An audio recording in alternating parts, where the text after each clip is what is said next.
네, 요즘 뭐 미국 못지않게 우리 시장에 영향력이 있는 것이 중국 증시입니다. 중국 같은 경우에 최근 들어서 특히나 또 대규모 SOC 정책이라든지 여러 가지 부양책을 펼치면서 상승을 했었는데 어제 같은 경우에는 또 하락을 했었죠. 앞으로의 방향성 이야기를 나눠보겠습니다.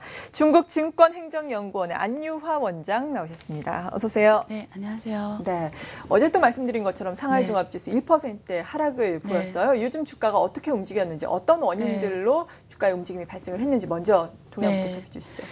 일단 지난주 같은 경우에는 열병식이 있었습니다. 예. 그래서 장이 사실은 열리지 않았고요. 이번 주 월요일부터 장이 다시 재개상되었는데요. 가장 큰 영향 변수가 미국 시장이었습니다. 네. 그래서 그 열병식 기간에 사실 미국과 유럽 증시가 떨어지면서 월요일에 일단은 증시가 하락으로 출발을 했고요. 그 사이에 또 부양책이나 그리고 미국 또 증시가 조금 올라가는 모습을 네. 보이면서 중국 증시도 3,200을 올라가는 모습을 보이는 듯 하다가 또 어제 다시 떨어져 있습니다. 그래서 한마디로 말씀드리면 이번 주 증시의 가장 큰 영향 요인은 미국과 유럽 쪽 증시라고 말할 수 있겠습니다. 특히 네. 미국 증시라고 말할 수 있겠습니다. 네, 특히나 외부적인 요인 때문에 네. 많은 등락이 있었다라고 네. 중국 증시와 관련해서 등락 요인에 대한 평가를 먼저 해주셨고 네. 이번 주에도 많은 경제 지표가 발표됐고 네. 어제는 특히나 물가 지표가 발표가 되지 네. 않았습니까? 네. 소비자 물가 지수 그리고 네. 생산자 물가 지수 두 지표가 엇갈렸다고 하는데 구체적으로 어떻게 나왔나요? 네. 일단 CPI 같은 경우에는 지금 2%로 높은 네. 그 물가 지수를 보여주고 있는데요. 중국 CPI는 세 개 부분으로 구성되어 있어요. 네. 그러니까 우리가 식품 쪽 한 3분의 1 정도, 그리고 제조업, 그리고 서비스업 각 3분의 1씩 물가를 구성하는데요. 이번 물가 상승을 일으킨 가장 큰 원인은 식품 쪽입니다. 네. 특히 식품 쪽에서 돼지고기 그 비중이 굉장히 높아요. 20% 넘거든요. 그래서 돼지고기 가격이 상승이 굉장히 높았기 때문에 이번 CPI를 2%까지 지금 상승한 모습을 보이는데요. 네.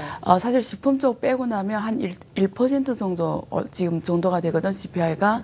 그러니까 식품 쪽. 네. 그러니까 아직도 사실상 우려할 만한 수준은 아니고요. 중국 당국 같은 경우는 CPI가 3% 이상 넘기 시작하면 좀 통화정책을 고민하는 시점이 옵니다. 예. 근데 아직도 3%나 거리가 좀 있는 모습이고요. 근데 여기에서 주목해야 되는 건 PPI가 굉장히 안 좋게 나왔습니다. 그래서 그렇죠. 지난달보다 예상보다 훨씬 낮은 지금 5.9% 정도로 마이너스 5.9%. 나왔는데요. 네. 한마디로 무슨 뜻이냐면 생산 업체들은 수익성이 굉장히 점점 악화되어 있다는 거예요. 그러니까 물가가 낮다라는 거는 이익을 남길 수 있는 공간이 없어진다는 말이거든요. 네. 그래서 그 말은 중국은 이제는 과잉 생산 문제가 굉장히 심각하기 때문에 이런 구조적인 문제를 해결하지 않으면 이 생산업체들의 이익은 점점 악화돼 간다는 걸 보여줄 수 있고요.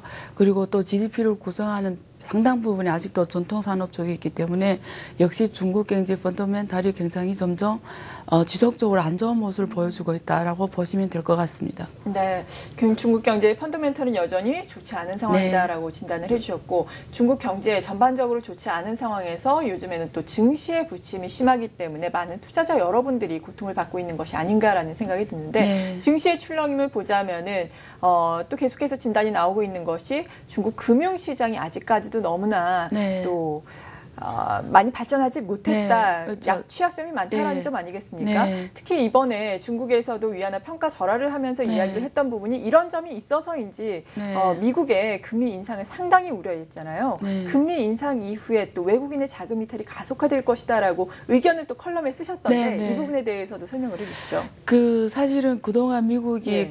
과거에 해왔던 양적 완화 정책 중에 상당 부분 자본이 중국에 들어갔어요. 왜냐하면 네. 전 세계적으로 8% 이상 성장을 보인 나라가 중국 말고는 없었거든요. 그렇죠. 그래서 그런 부분이 중국에 들어갔는데요.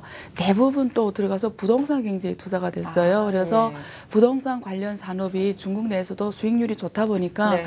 그쪽에 상당 부분 투입이 됐는데요. 이번에 양적 완화 축소 그리고 이번에 금리 인상까지 지금 그 시기까지 다가오면서 사실 작년 중반기 이후부터 외화가 나가기 시작했습니다. 그래서 작년 중반기에 외화 보유액이 거의 4조 3.9까지 9조 달러 넘었었거든요. 근데 지속적으로 하락을 하면서 올해 들어와서는 매월 400억에서 500억 달러가 계속 유출이 되는 상황입니다.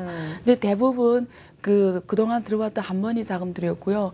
상당부 뭐 부동산에서 지금 나가고 있는 상황이기 때문에 중국 부동산 경제는 사실 그동안 오랫동안 계속 안 좋은 모습을 보여준 배경에도 이 부분이 있습니다. 네. 그리고 부동산 경제는 중국에서 투자에서 차지하는 비중이 20% 넘고요. 예. 그래서 부동산 경제가 안 좋다라는 건 관련 산업이 지금 다 안 좋은 상황이 될 수밖에 없고 또 투자도나 소비도나 연결되는 부분이기 때문에 중국 전반적인 수요를 약화시키는 지금 문제로 이어지고 있습니다. 네.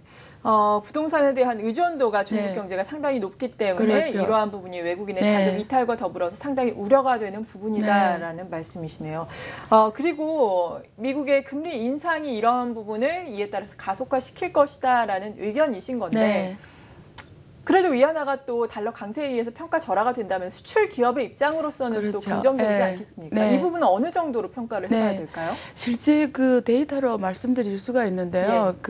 이번 2분기까지 사실상 2분기 이전까지 수출이 중국 GDP에 대한 공헌이 제로였어요. 그 전에는 마이너스였어요. 그러니까 수출은 사실 중국 GDP에 대한 공헌이 사실은 되게 적었거나 오히려 마이너스였는데요. 예. 이번 2분기에 와서 처음으로 중국 수출 경제에 대한 공헌도가 1.2%였습니다. 반대로 투자는 3.6%에서 2분기에 1.3으로 줄어들었어요. 그러니까 이제 말씀드린 대로 부동산 경제가 안 좋아지면 투자가 위축이 됐잖아요. 그래서 1분기에 3.6에서 1.3으로 떨어진 반면에 네. 위안화 절하 이런 건 또 수출이 허전이 되면서 수출은 제로에서 1.2%로 포지티브하게 있네요. 예. 보여줘서 투자의 위축을 상당히 보완해 줬습니다. 예. 그리고 소비 같은 경우에는 증가했습니다. 그래서 1분기에 한 3.8에서 2분기엔 4.5 정도로 하면서 겨우 지금 7% 맞췄거든요. 그래서 투자 둔화를 위안화 절하가 이끌어온 이 수출 허전이 조금은 좀 보완해주는 그 역할을 하는 거는 확실한 것 같아요. 네. 네. 그렇다면은 여전히 뭐 부동산 시장을 중심으로 경기 둔화에 대한 우려감이 네. 확산되고 있지만 이러한 부분이 어느 정도 보완을 해주면서 중국 경기 같은 네. 경우에는 연착륙에 대한 긍정적인 생각을 가져도 된다고 보시는 건가요? 올해는, 예. 그러니까 일단 올해는 단기죠. 그러니까 3분기, 4분기까지 전망해 볼 때, 지난번에 말씀드린 것처럼 7%하고 너무 큰 떨어진 값이 나오지는 않을 거예요. 예. 근데 지금 하반기 중국 정부 당국의 정책을 봐야 되겠습니다만, 내년하고 후년을 계속 지금처럼 뭐 막대한 SOC 투자라든가 이런 그 과거의 투자 패턴에서 개선되지 않는 이런 구조를 보이면 이러한 경제 구조가 내년 후에 계속 이끌어간다는 보장은 없습니다. 네. 그래서 올해까지는 어쨌든 뭐 그럼 우리가 우려하는 뭐 갑자기 경착륙 있잖아요.